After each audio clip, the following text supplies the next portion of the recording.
The spring sun blazed down on Riverside Academy's graduation ceremony, turning the white folding chairs into miniature ovens.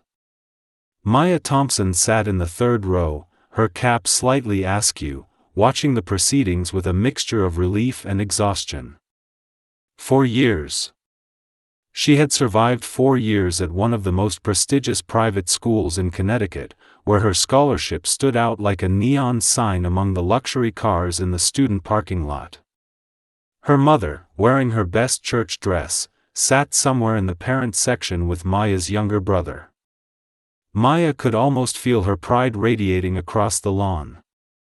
This was supposed to be the finish line, the moment when all the late-night studying, all the careful navigation of social minefields, all the swallowed insults would finally pay off. She was going to Yale in the fall on a full ride. She had made it. But as Principal Hoffman droned on about tradition and excellence, Maya felt a familiar prickle on the back of her neck. Someone was watching her. She did not need to turn around to know who it was. Ethan Winchester sat 2 rows behind her, his presence like a storm cloud she had learned to sense. For 4 years, he had been her shadow, her tormentor, her constant reminder that some people believed she did not belong here. And today, on what should have been her day of triumph, that shadow felt darker than ever. The ceremony crawled forward with agonizing slowness. Maya tried to focus on the positive. She had her diploma waiting. She had survived. She had won. But Ethan's stare bored into her back like a drill. She knew that look, had felt it countless times in hallways and classrooms. It was the look that said she was an intruder, a diversity checkbox, someone who had stolen a spot that rightfully belonged to someone like him. The irony was almost funny. Ethan Winchester, with his family name on 3 buildings and his guaranteed admission to his father's alma mater, somehow felt threatened by a girl whose mother cleaned houses to make ends meet. Maya had stopped trying to understand the logic years ago. Hate did not need logic. It just needed permission. And at Riverside Academy, where old money met older prejudice, Ethan had always had plenty of permission. The worst part was how careful he had been. Ethan was not stupid. He never said the obvious things where teachers could hear. He never left evidence. Instead, he orchestrated a campaign of 1,000 small cuts. A strategic bump in the hallway that sent her books flying. Whispered comments just loud enough for her to hear but too quiet for anyone else to confirm. Social media posts that never quite named her but made their target crystal clear. He had turned bullying into an art form, and Maya had been his masterpiece. Principal Hoffman finally called the first name, and the procession of graduates began.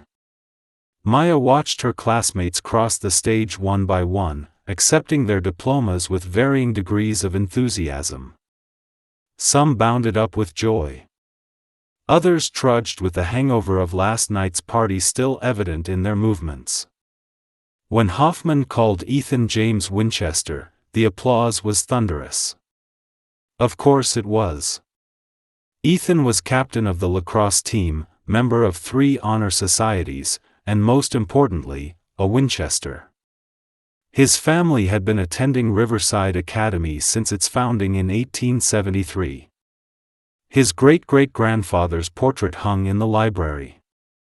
Ethan walked across the stage with the easy confidence of someone who had never doubted his place in the world. He shook hands with the principal, posed for the professional photographer, and held his diploma up like a trophy. The smile on his face was genuine, warm even. To anyone who did not know better, he looked like the perfect young man, the embodiment of everything Riverside Academy stood for. Maya felt sick. In just a few more names, it would be her turn. She tried to steady her breathing. This was her moment too. She had earned this. She had worked twice as hard for half the recognition, and she was still here. still standing. Still victorious in the only way that mattered. Maya Elizabeth Thompson. Her name echoed across the lawn, and Maya stood. Her legs felt shaky, but she forced them to move. 1 step. 2 steps. The walk to the stage felt impossibly long, like crossing a desert. She was acutely aware of every eye on her, every whisper. She had always been aware. Being one of only 7 black students in a school of 400 meant she never got to be invisible. She climbed the stage steps carefully, her heart hammering. Principal Hoffman extended his hand, and she took it. His handshake was brief, professional, the same as everyone else's. She accepted her diploma, the weight of the leather folder solid and real in her hands. This was it. Proof. Evidence that she belonged here as much as anyone. She turned to face the audience, allowing herself one moment of pure, unfiltered joy. She had done it. Then she saw Ethan. He had not returned to his seat. Instead, he stood off to the side of the stage, near the exit stairs, his arms crossed. His expression had changed. The warm smile was gone, replaced by something cold and calculating. Their eyes met, and Maya felt the temperature drop.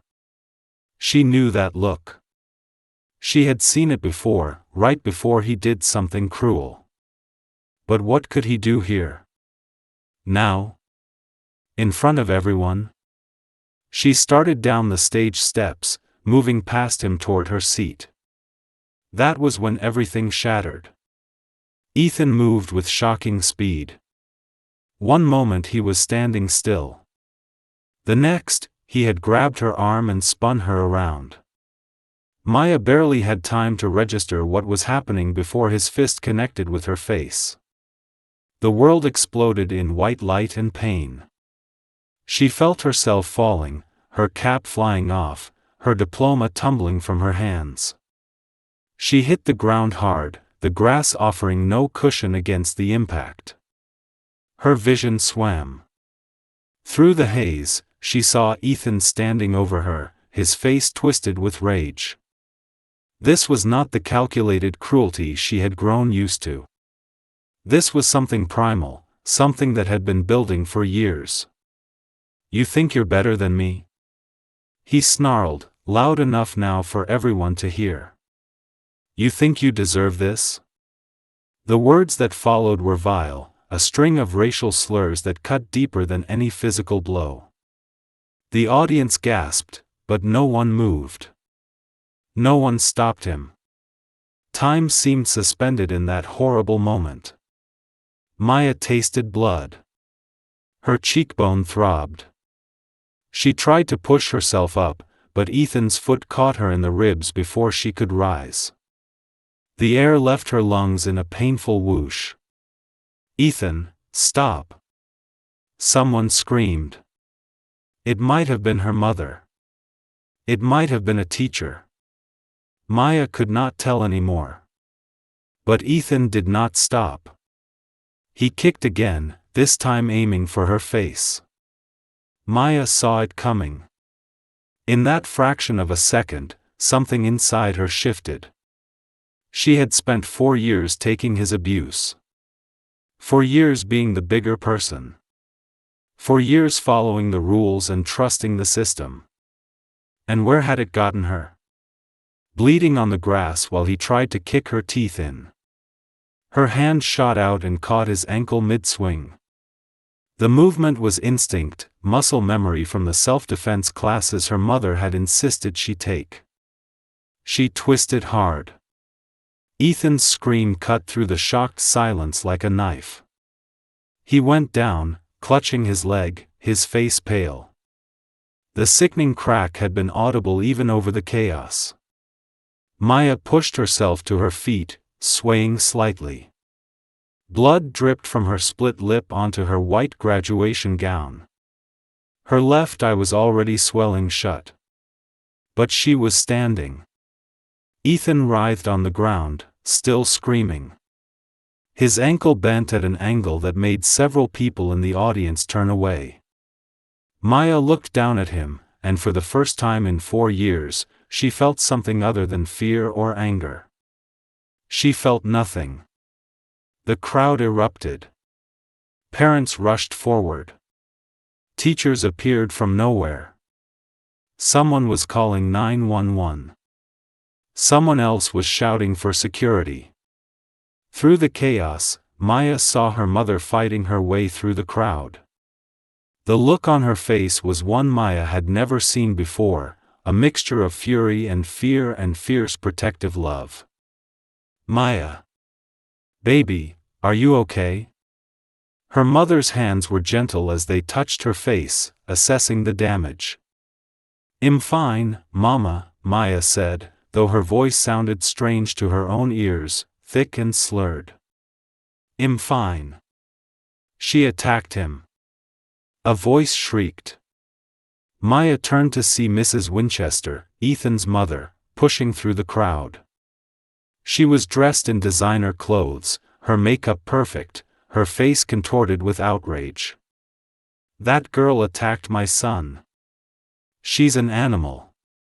Someone call the police." The unfairness of it hit Maya like another punch. Ethan had struck first. Ethan had used those words. Ethan had tried to stomp on her face. But somehow, she was the animal. She opened her mouth to protest, but her mother squeezed her hand, a silent warning. Maya's mother, Patricia Thompson, had worked as a housekeeper for 25 years. She had raised 2 children alone after Maya's father died. She knew how these situations played out. She knew the script. "My daughter defended herself," Patricia said, her voice steady despite the fury in her eyes. "Your son assaulted her. Everyone here saw it." "That is not what I saw," Mrs. Winchester snapped. She turned to the crowd. "Did anyone record this? Well, sue. Well, press charges." Several students shifted uncomfortably, phones in hand. Maya felt a chill run through her. In the age of social media, everything was recorded. But would anyone actually come forward? Would anyone risk the wrath of the Winchester family? Ethan was being loaded onto a stretcher now, still moaning in pain. The paramedics worked quickly, stabilizing his leg. As they wheeled him past, he caught Maya's eye. Even through his pain, she saw the hatred there. This was not over. Not by a long shot. A police officer approached, Officer Davis, according to his name tag. He was older, maybe in his 50s, with tired eyes that had seen too much. "Miss, I need you to come with me," he said to Maya. "We need to get your statement." "She needs a hospital," Patricia interjected. "Look at her face." Officer Davis nodded. "Well, get her checked out. But I need her statement first while everything is fresh." He led Maya to a quiet area away from the crowd, her mother following closely. Another officer was already interviewing Ethan at the ambulance. Maya watched as Mrs. Winchester gestured dramatically, her voice carrying across the lawn. The story was already being written, and Maya was not the hero. Officer Davis pulled out a notepad. "Okay, Miss Thompson. Tell me what happened." Maya took a breath, tasting blood. "Ethan Winchester attacked me. He punched me in the face, then kicked me while I was down. I defended myself." "Had you two been arguing?" "No." "Any prior altercations?" Maya hesitated. How did she explain 4 years of psychological warfare? 4 years of carefully orchestrated torment that left no marks and no evidence? "He's been bullying me for years," she finally said. But today was the first time he physically attacked me.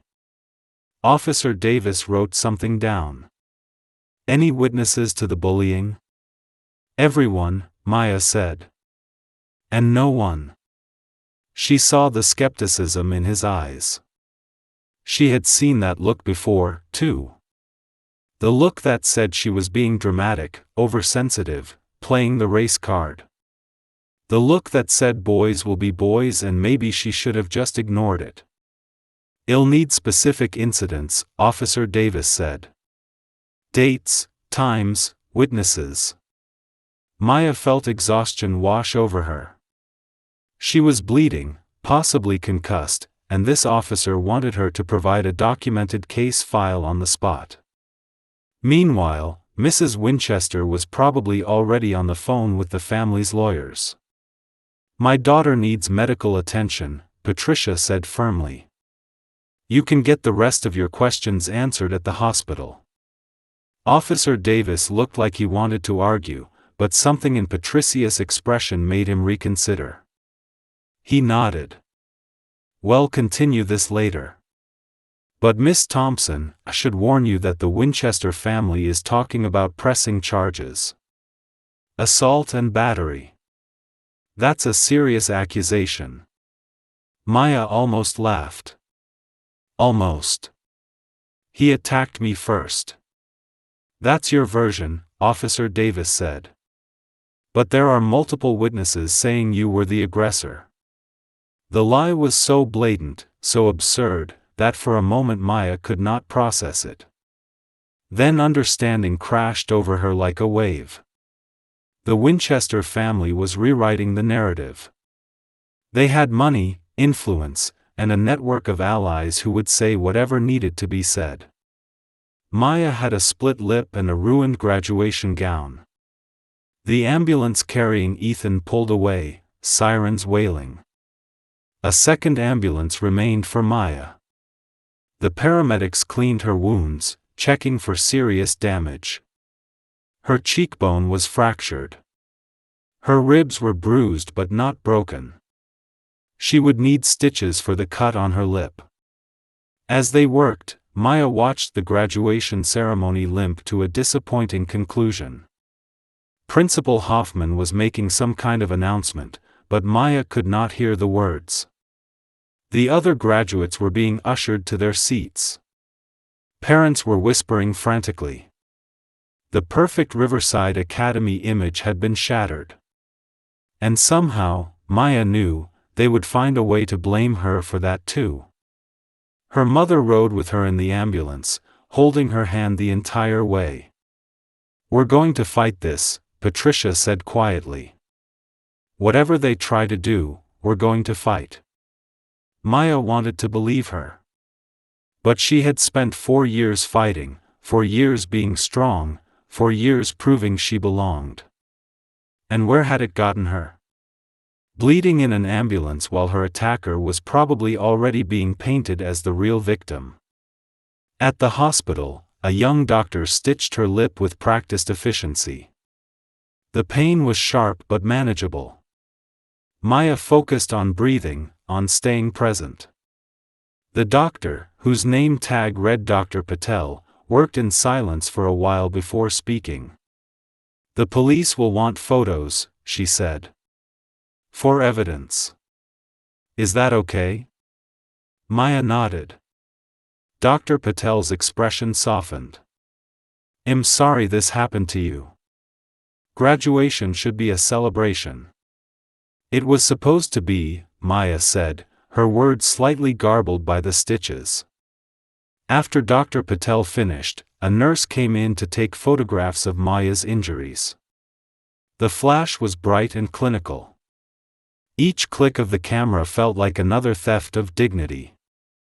When they were finally done, Patricia pulled a chair close to Maya's hospital bed. "Tell me everything," she said.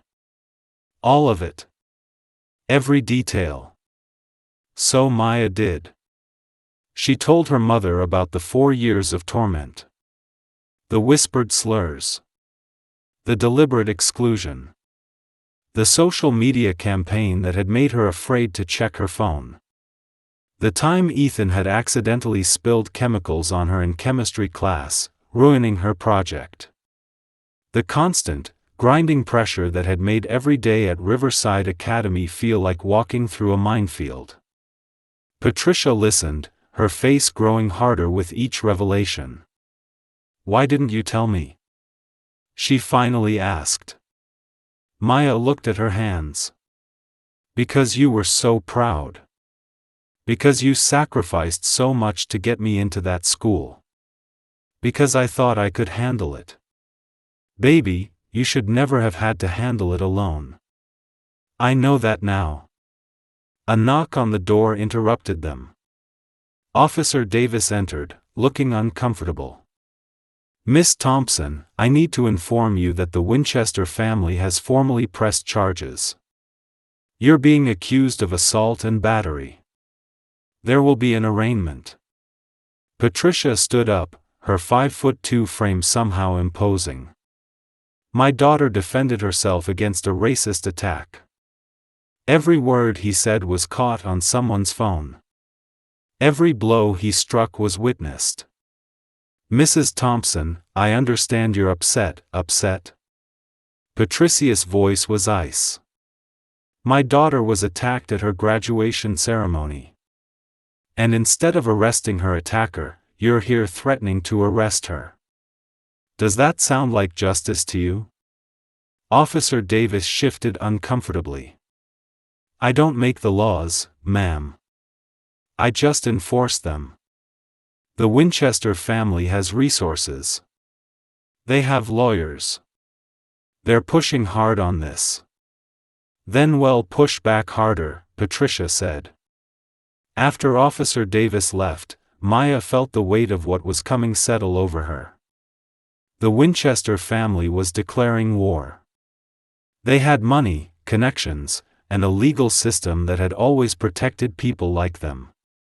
But as Maya lay in that hospital bed, her face throbbing and her future uncertain, she made a decision. She was done being the victim. She was done playing by rules that were rigged against her. If the Winchesters wanted a fight, she would give them one. But she would fight smart, not just hard. The next morning, Maya's face was a rainbow of bruises. Purple, yellow, and deep blue bloomed across her cheekbone. Her left eye was swollen nearly shut. When she looked in the mirror, she barely recognized herself. Her mother had already been on the phone since dawn, calling everyone she could think of. By noon, their small apartment was filled with visitors. There was Reverend Williams from their church, who promised the congregation support.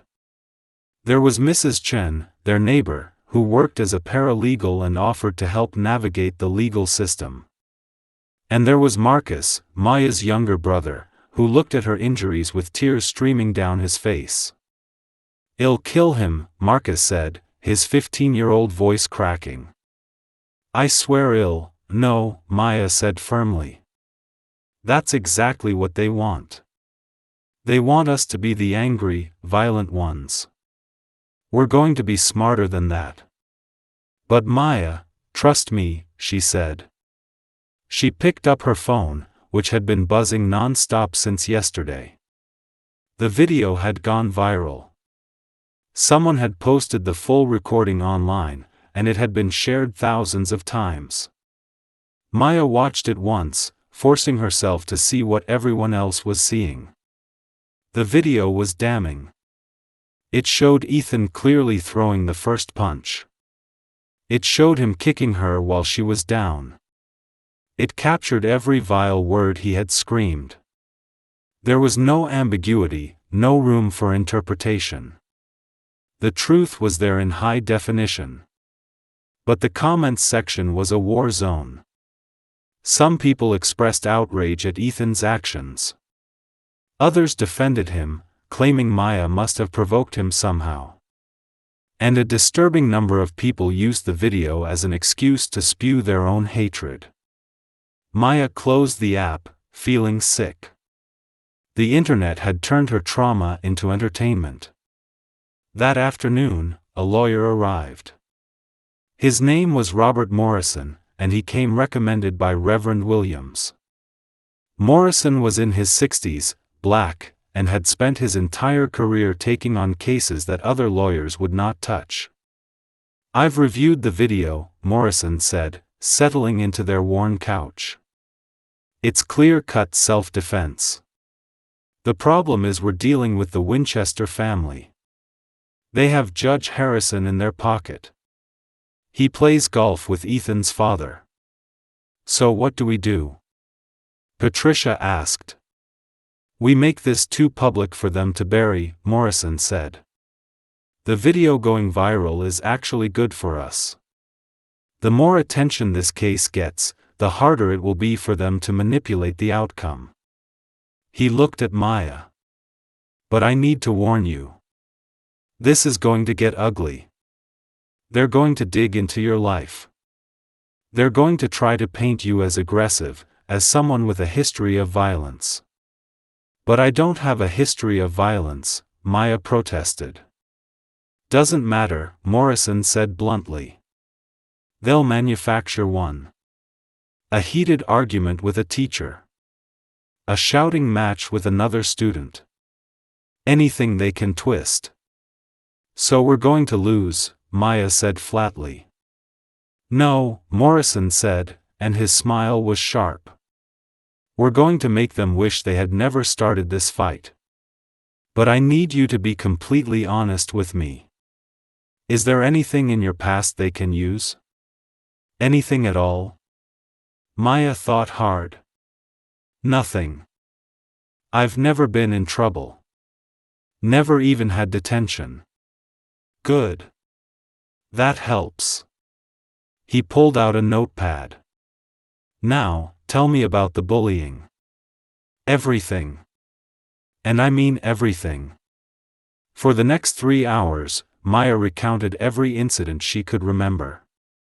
Morrison took notes, occasionally asking clarifying questions. When she described the social media campaign, he had her pull up screenshots she had saved.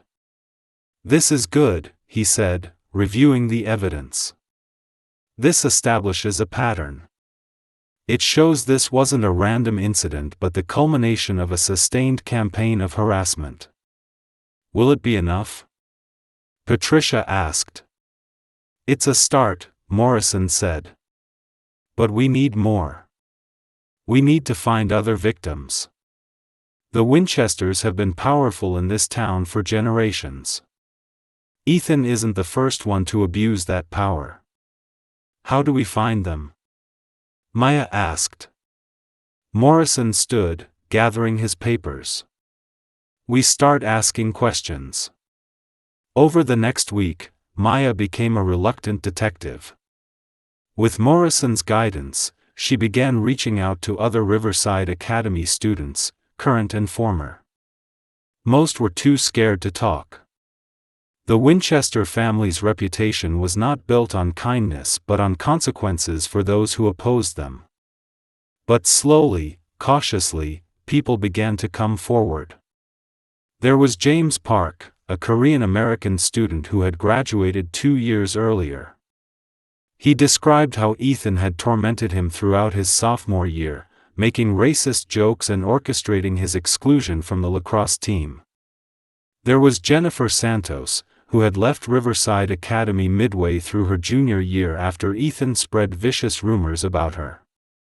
She had been so traumatized that she finished high school online. There was David Chen, whose father's restaurant had mysteriously failed its health inspection right after David had confronted Ethan about cheating on a test. The Winchesters had used their influence to destroy the family business. Each story added another piece to the puzzle. Ethan Winchester was not just a bully. He was a serial abuser who had been enabled by a system that valued his family's money more than his victims' well-being. Morrison compiled everything into a comprehensive file. "This changes the game," he said when they met again. "We're not just defending you anymore. We're building a case for a pattern of behavior. Can we use this in court? Maya asked. Some of it, Morrison said. But more importantly, we can use it in the court of public opinion. He had contacted several news outlets. The story of a black valedictorian attacked at graduation by a wealthy white student was already making headlines. But the revelation of multiple victims, of a years-long pattern of abuse, elevated it to a national story. Reporters began camping outside the Winchester estate. News vans lined the pristine streets of their exclusive neighborhood. The family that had always controlled their narrative suddenly found themselves on the defensive. Ethan's father, Charles Winchester, held a press conference. He stood at a podium, his silver hair perfectly styled, his suit impeccable. "My son made a terrible mistake," he said, his voice grave. In a moment of stress and pressure, he acted completely out of character. "We deeply regret the pain this has caused Miss Thompson and her family." Maya watched the press conference on her phone, anger burning in her chest. "Made a mistake," she muttered. "Like he forgot his homework." "He's trying to get ahead of the story," Morrison explained. "This is damage control." But notice what he's not saying. He's not denying Ethan's actions. He's not apologizing for the racial slurs. He's just trying to minimize it. The press conference continued. Charles Winchester announced that the family would be making a generous donation to diversity initiatives at Riverside Academy. He spoke about the importance of second chances for young people who make errors in judgment. He never once mentioned the other victims. "It's propaganda," Maya said. "Pure propaganda." "Yes," Morrison agreed. "But it shows they're worried. They wouldn't be doing this if they thought they could just bury the story." The arraignment was scheduled for the following week. In the meantime, Maya tried to maintain some semblance of normalcy. But everywhere she went, she was recognized. Strangers offered support or criticism in equal measure. Her social media was flooded with messages from both supporters and trolls. She stopped looking at the comments. The night before the arraignment, Maya could not sleep. She lay in bed, staring at the ceiling, replaying everything in her mind. For years of careful navigation had come down to this. One moment of self-defense, and suddenly she was the one facing criminal charges. Her mother knocked softly on her door. "Can't sleep?" Patricia asked. "Too much on my mind." Patricia sat on the edge of Maya's bed. "I want you to know something. No matter what happens tomorrow, I'm proud of you. You survived 4 years in a place that didn't want you there. You graduated at the top of your class. And when someone attacked you, you defended yourself. That's not something to be ashamed of." "I'm scared, Mama," Maya admitted. "I'm scared they're going to twist everything. I'm scared the jury will look at me and see what they want to see." "Maybe they will," Patricia said. "Or maybe they'll see the truth. Either way, we're going to hold our heads high." The courtroom was packed. News cameras lined the hallway outside, their operators jockeying for position. Maya walked in flanked by her mother and Morrison, trying to ignore the whispers that followed her. Ethan sat on the other side of the courtroom with his parents and a team of expensive lawyers. His ankle was in a cast, and he leaned heavily on crutches. His face was carefully composed, a mask of remorse that did not quite reach his eyes. When their eyes met, Maya saw the real Ethan underneath. The hatred was still there, burning as bright as ever. The judge, an older woman named Judge Patricia Morrison, no relation to Maya's lawyer, called the court to order. "We're here for the arraignment of Maya Elizabeth Thompson," charged with assault and battery. How does the defendant plead? Morrison stood. Not guilty, Your Honor. Furthermore, we're filing a motion to dismiss based on clear self-defense. The Winchester family's lead attorney, a sharp-faced man named Gerald Kensington, rose to object. Your Honor, the defendant's actions went far beyond reasonable self-defense. She deliberately and maliciously broke my client's ankle. The force used was excessive and, save it for trial, Counselor, Judge Morrison cut him off. She reviewed the case file, her expression inscrutable. The silence stretched on. Maya's heart hammered in her chest. Finally, Judge Morrison spoke. Having reviewed the video evidence and preliminary statements, I'm setting bail at $10,000. Trial date is set for 6 weeks from today. The gavel struck, and Maya felt her knees go weak. $10,000 might as well have been $10 million. Their family did not have that kind of money. Kensington stood again, looking pleased. Your Honor, my clients would like to address bail for the defendant. Given the violent nature of Mr. Kensington, Judge Morrison's voice was ice. I've set bail. If you have concerns, file them properly. This court is adjourned. As they filed out of the courtroom, Morrison pulled Maya aside. Don't worry about the bail. Reverend Williams and the church have already organized a fund. You'll be out today. Maya felt tears prick her eyes. I can't ask people to. You're not asking, Morrison said gently. They're giving. That's what community does. True to his word, by that evening Maya was released. The church community had not only raised the bail money but had raised twice that amount for legal expenses. Maya stood in the church basement, overwhelmed by the support. People she barely knew had donated what they could. Mrs. Chen had contributed a week's salary. Reverend Williams had taken up a special collection. Even Marcus had emptied his savings account. Why are you all doing this? Maya asked, her voice breaking. Because it matters, Reverend Williams said simply. Because if we don't stand up for each other, who will? That night, Maya lay in bed and let herself cry for the first time since the attack. She cried for the girl she had been, the one who believed that hard work and good behavior would protect her. She cried for the years she had lost to fear and careful navigation. She cried for the innocence that Ethan Winchester had taken from her. But when she was done crying, she felt something else. Determination.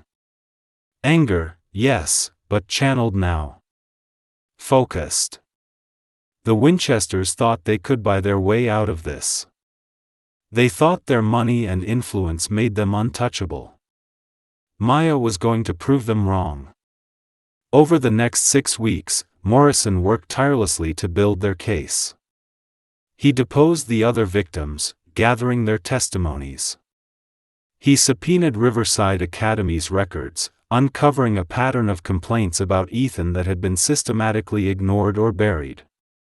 He hired an expert to analyze the graduation video frame by frame, documenting every blow Ethan had struck. Maya, meanwhile, became an accidental activist. The story had resonated far beyond their small Connecticut town. She received interview requests from major news networks. Advocacy groups for bullying victims reached out, asking her to speak at events. She had become a symbol, whether she wanted to be or not. At Morrison's advice, she accepted a few carefully selected interviews. She was always polite, always composed, letting the facts speak for themselves. She did not attack the Winchester family. She simply told her truth. The response was overwhelming. Thousands of people shared their own stories of bullying, of abuse, of systems that had failed to protect them. Maya read every message, drawing strength from their shared experience. But the Winchesters fought back. They hired a public relations firm that began a counter-campaign. They dug into Maya's past, looking for anything they could use. When they could not find dirt on her, they went after her family. Suddenly, there were anonymous sources suggesting that Patricia Thompson had a history of dishonesty with her housekeeping clients. That Marcus had behavioral problems at school. That Maya herself had a secret history of aggression. None of it was true, but truth did not matter. The goal was to muddy the waters, to make people question Maya's character. Morrison had warned her this would happen, but living through it was different from anticipating it. Every day brought new accusations, new lies designed to chip away at her credibility. The worst came when someone leaked Patricia's financial records, showing how much debt the family had accumulated. Medical bills from when Maya's father had been sick. Student loan debt from Maya's tuition. Suddenly, their poverty was public, displayed for the world to mock or pity. Maya found her mother crying in the kitchen one night. "They have no shame," Patricia said, her voice hollow. "They'll destroy anything to protect their son." "Then we'll build it back," Maya said, surprised by the steel in her own voice. "We'll build it back stronger." The trial finally began on a sweltering July morning. The courthouse steps were mobbed with protesters on both sides. Some held signs supporting Maya. Others defended Ethan, claiming he was the real victim of a politically correct witch hunt. Maya walked through the gauntlet with her head high, her mother's hand in hers. Inside, the courtroom was standing room only. Judge Morrison had to threaten to clear the gallery before order was restored. Jury selection took 2 full days. Morrison and Kensington battled over every potential juror, each trying to shape the panel to their advantage. When it was finally done, they had 12 jurors, 7 women, 5 men, a racial mix that roughly reflected the county's demographics. "It's as good as we could hope for," Morrison told Maya. "But remember, we only need one holdout for a hung jury." "I don't want a hung jury," Maya said. "I want a verdict. I want them to say I was right." Morrison looked at her with something like respect. "Then let's give them a reason to." The opening statements began. Kensington went first, painting a picture of a troubled young woman who had been looking for an excuse to lash out. "Maya Thompson is intelligent," he said, pacing before the jury. "No one disputes that. But intelligence and malice are not mutually exclusive. The evidence will show that she deliberately engineered a confrontation with my client, provoked him, and then used her superior knowledge of self-defense to inflict serious injury." He gestured to Ethan, sitting with his crutches prominently displayed. "My client is not perfect. He said things in the heat of the moment that he deeply regrets. But words, however offensive, do not justify violence. Maya Thompson chose to respond to words with broken bones. That is not self-defense. That is assault." When he sat down, the Winchester family looked satisfied. Their expensive lawyer had done his job. Then Morrison stood. He did not pace. He did not gesture dramatically. He simply stood before the jury and spoke with quiet intensity. "Ladies and gentlemen, this case is very simple. A young woman was violently attacked at her high school graduation. She defended herself. That's it. That's the whole story." He paused, letting the simplicity sink in. "Now, the defense would like you to believe this story is more complicated. They want you to focus on the broken ankle, not the broken cheekbone. They want you to debate proportionality while ignoring the racial slurs. They want you to question Maya Thompson's motives while excusing Ethan Winchester's actions. Don't let them. Morrison clicked a button, and the graduation video began playing on the courtroom screens. The jury watched in silence as Ethan threw the first punch. As Maya fell. As he kicked her while she was down. The racial slurs were clearly audible. When the video ended, Morrison let the silence hang. "You've seen the truth," he finally said. "The question is whether you'll have the courage to act on it." The prosecution's case unfolded over the next week. Morrison called witness after witness. First came the other graduates who had been present at the ceremony. They testified to what they had seen, confirming that Ethan had struck first. One young woman, Ashleen Gwynn, described Ethan's state of mind that day. "He was furious all morning," she said. "He kept saying Maya didn't deserve to be there, that she had stolen someone else's spot." Next came Dr. Patel from the hospital, who testified about Maya's injuries. She displayed photos of the damage, the fractured cheekbone, the split lip, the extensive bruising. "These are not minor injuries," Dr. Patel said. "The blow to the face could have caused permanent damage. The kick to the ribs could have punctured a lung." Then Morrison called the other victims. James Park testified about the years of racist harassment he had endured. Jennifer Santos described the rumors that had driven her from the school. David Chen explained how his family's restaurant had been targeted after he stood up to Ethan. Kensington objected repeatedly, arguing that past behavior was not relevant. But Judge Morrison allowed the testimony, ruling that it established a pattern of conduct. By the end of the week, a clear picture had emerged. Ethan Winchester was not a good kid who made one mistake. He was a serial abuser who had never faced consequences. The defense's case was weaker but still dangerous. Kensington called character witnesses who described Ethan as a thoughtful, dedicated student. Teachers praised his academic achievements. Teammates talked about his leadership on the lacrosse field. Then Kensington called Ethan himself. The courtroom tensed as Ethan took the stand. He wore a simple suit, his hair neatly combed. He looked young, vulnerable even. "Ethan," Kensington began, his voice gentle. "Tell the jury what happened that day." Ethan took a breath. "I was under a lot of pressure. It was graduation, the biggest day of my life. I had worked so hard for 4 years."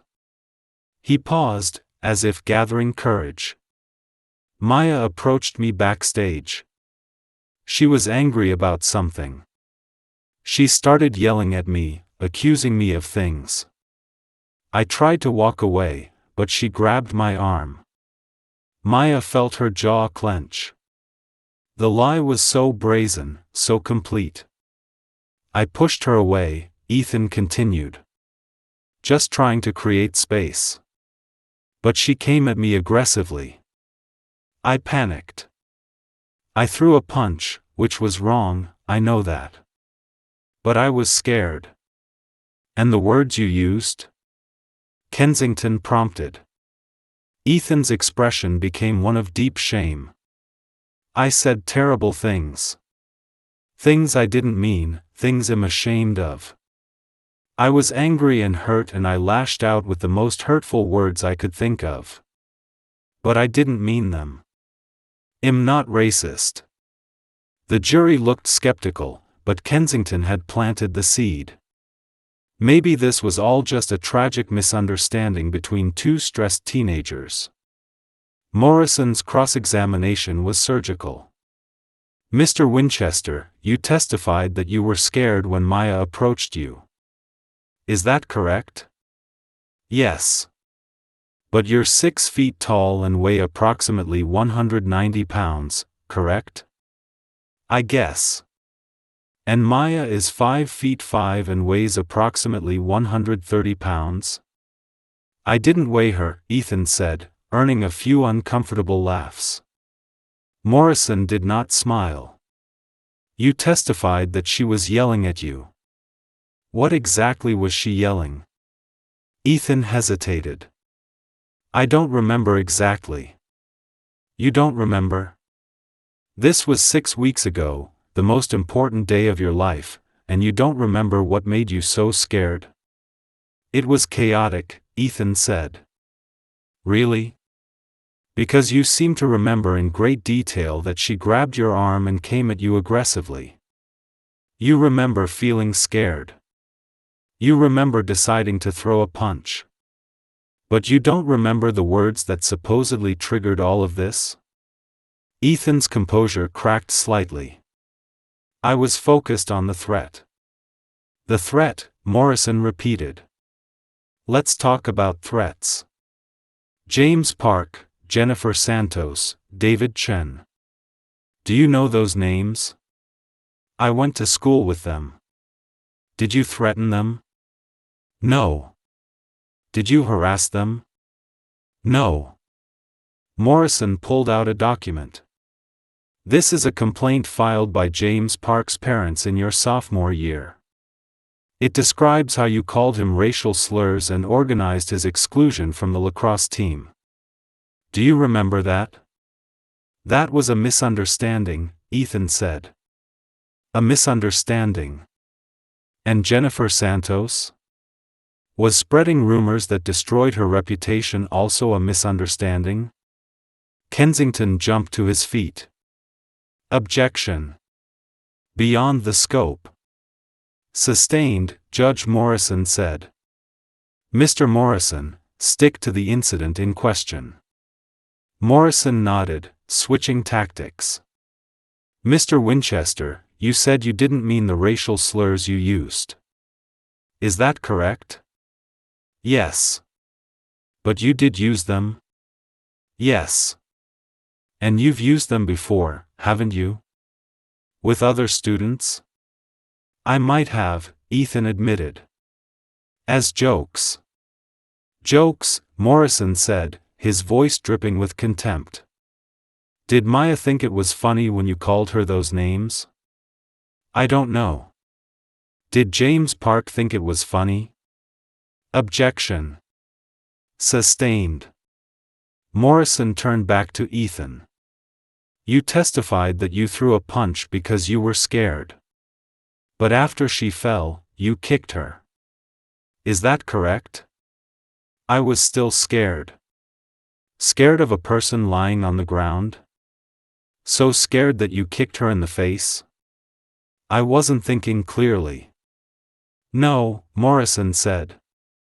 You weren't. Because if you were thinking clearly, you would have walked away. You would have called for help. You would have done anything other than assault a woman who was already down. By the time Morrison finished, Ethan looked shaken. The confident young man who had taken the stand had been reduced to a stuttering mess. The Winchester family's expressions were grim. That afternoon, it was Maya's turn. She walked to the stand with her heart pounding. Morrison had prepared her extensively, but nothing could truly prepare her for this moment. Maya, Morrison began, his voice kind. Tell the jury about your 4 years at Riverside Academy. Maya took a breath and began. She described the isolation, the constant vigilance, the exhaustion of always being on guard. She described Ethan's campaign of harassment in detail, from the whispered slurs to the social media attacks. She explained how she had tried to report it, only to be dismissed. Why didn't you transfer schools? Morrison asked. Because I earned my place there, Maya said firmly. I wasn't going to let him drive me away. On graduation day, why did you approach Ethan? I wanted to tell him that I knew what he had planned. I had heard from friends that he was going to use his speech to humiliate me. I wanted to ask him not to do it. And what did he say? He laughed. He said I had no right to talk to him, that I had no right to even be there. Then he punched me. What did you feel in that moment? Pain, Maya said. And then, when he kicked me, fear. I thought he was going to kill me. Why did you break his ankle? I didn't set out to break it, Maya said. I just caught his leg. I was trying to stop him from kicking me again. I twisted, and something snapped. Do you regret hurting him? Kensington rose. Objection. Relevance. I'll allow it, Judge Morrison said. Morrison repeated the question. Maya looked directly at Ethan. I regret that it came to that. I wish I had been in a place where the system protected me so I didn't have to protect myself. But no, I don't regret stopping him from hurting me more. The honesty of her answer seemed to resonate with the jury. Kensington's cross-examination was aggressive. He tried to paint Maya as calculating, as someone who had been looking for an opportunity to hurt Ethan. But Maya remained calm, answering each question with quiet dignity. Miss Thompson, isn't it true that you deliberately provoked my client? No. You approached him knowing he was under stress? I approached him hoping to prevent him from humiliating me in front of everyone. And when that didn't work, you decided to take matters into your own hands? When he started hitting me, I defended myself. You could have run away. I tried to. He grabbed me. You could have called for help. I did. No one came. The exchange went on, but Kensington was not landing his blows. Maya's composure and consistency were working in her favor. The closing arguments came the next day. Kensington gave an impassioned speech about the danger of vigilante justice, about a young man whose future had been destroyed by one moment of anger. Morrison stood and spoke for less than 10 minutes. Ladies and gentlemen, the defense wants you to focus on Ethan Winchester's future. Let's talk about Maya Thompson's past. 4 years of harassment. 4 years of being told to keep quiet, to not make waves. 4 years of a system that protected her attacker and ignored her pain. He paused. When that system failed, when she was being beaten on what should have been the proudest day of her life, Maya Thompson made a choice. She chose to survive. That's not a crime. That's courage. The jury deliberated for 2 days. Maya spent those 48 hours in a state of constant anxiety. Morrison tried to reassure her, but they both knew that juries were unpredictable. On the morning of the 3rd day, word came that a verdict had been reached. The courtroom filled quickly. Maya sat between her mother and Morrison, her hands shaking.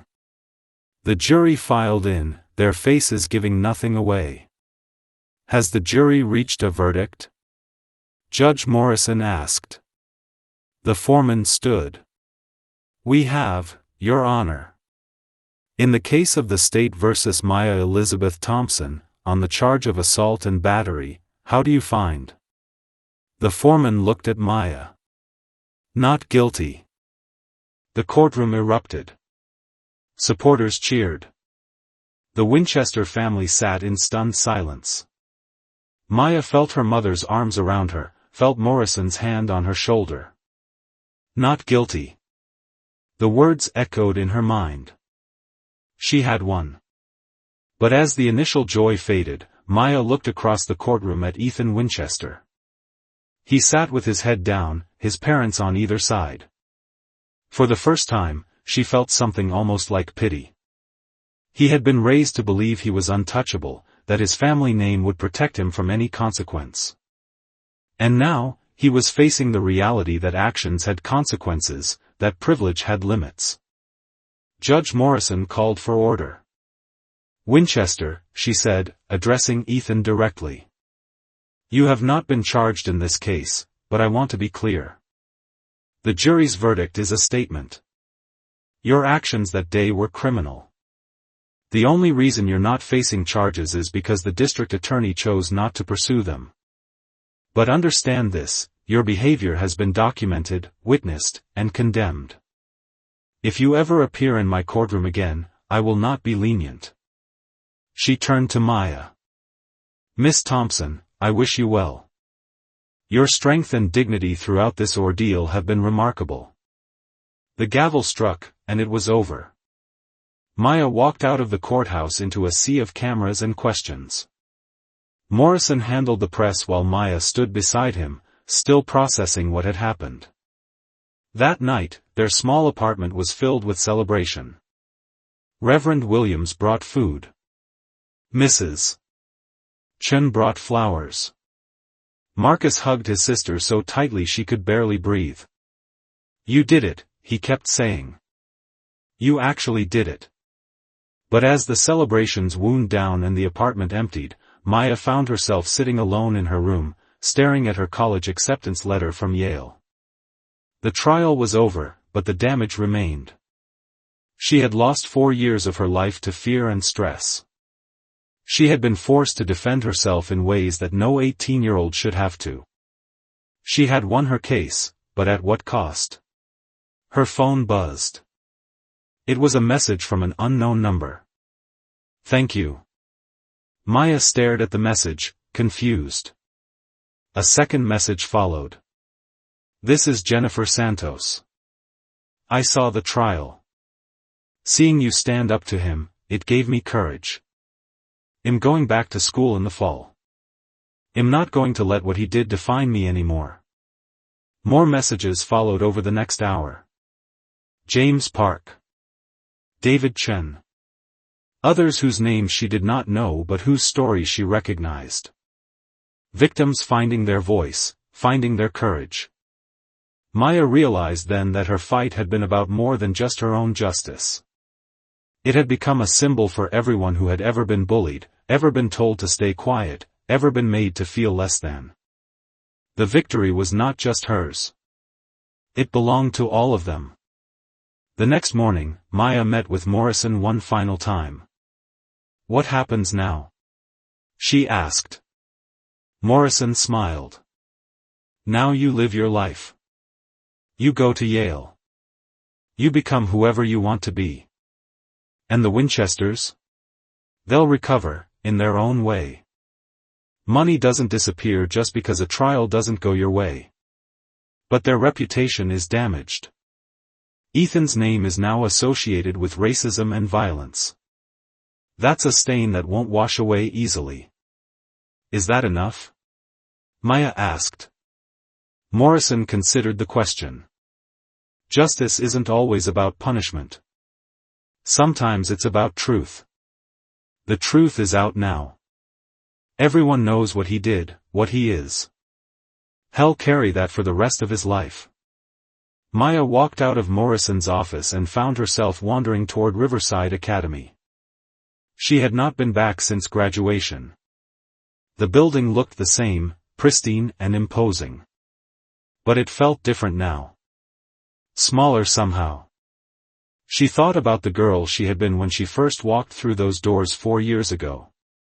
That girl had believed in fairness, in merit, in the American dream. She had been naive, yes, but also hopeful.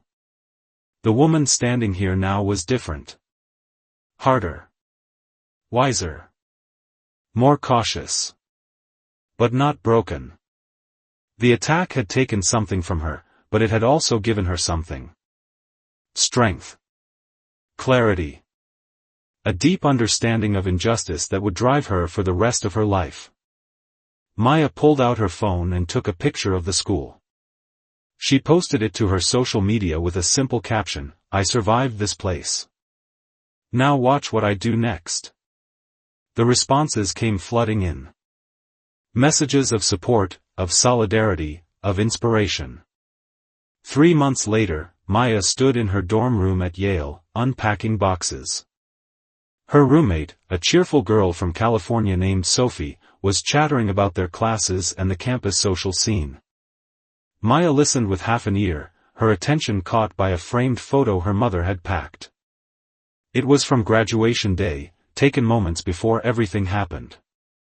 Maya stood in her white gown, her smile genuine and full of hope.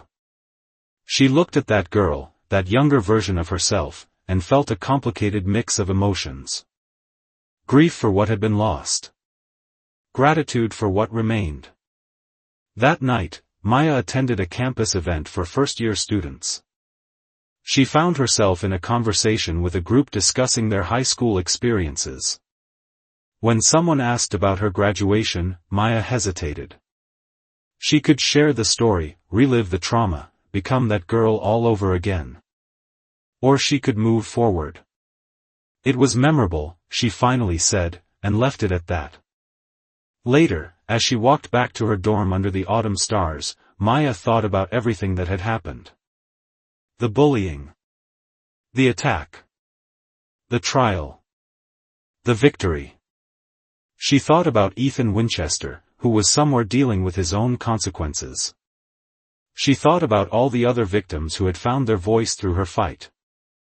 She thought about the long, difficult road that had brought her to this moment. Standing on a college campus, free to be herself, ready to build a future on her own terms. The scar on her cheekbone had faded but would never completely disappear. Maya was okay with that. It was a reminder, but not a definition. A piece of her past, but not her future. As she climbed the stairs to her dorm, her phone buzzed. It was a message from Marcus. "Mom wanted me to tell you she's proud of you. Also, I'm proud of you too. You're basically a superhero." Maya smiled and typed back, "Not a superhero. Just someone who refused to stay down." And that, she realized, was the real lesson. The system had failed her. Her school had failed her. But she had not failed herself. When the moment came, when she had to choose between accepting abuse and fighting back, she had fought. Not with anger or hatred, but with a clear-eyed determination to survive. The bullying had been meant to break her. Instead, it had forged her. Made her stronger, more resilient, more aware of the injustices that others faced. As Maya settled into her new life, she carried those lessons with her. She joined advocacy groups on campus. She spoke at events about bullying and systemic racism. She used her voice, the one she had been told to quiet for so long, to speak for others who were still finding theirs. The trial had given her justice. But this, using her experience to help others, this gave her purpose. And perhaps that was the greatest victory of all. Not just surviving, but thriving. Not just escaping, but transforming pain into power. Maya Thompson had walked through fire and emerged not as a victim, but as a witness. A testimony to the resilience of the human spirit, the power of truth, and the courage it takes to stand up when every system tells you to stay down.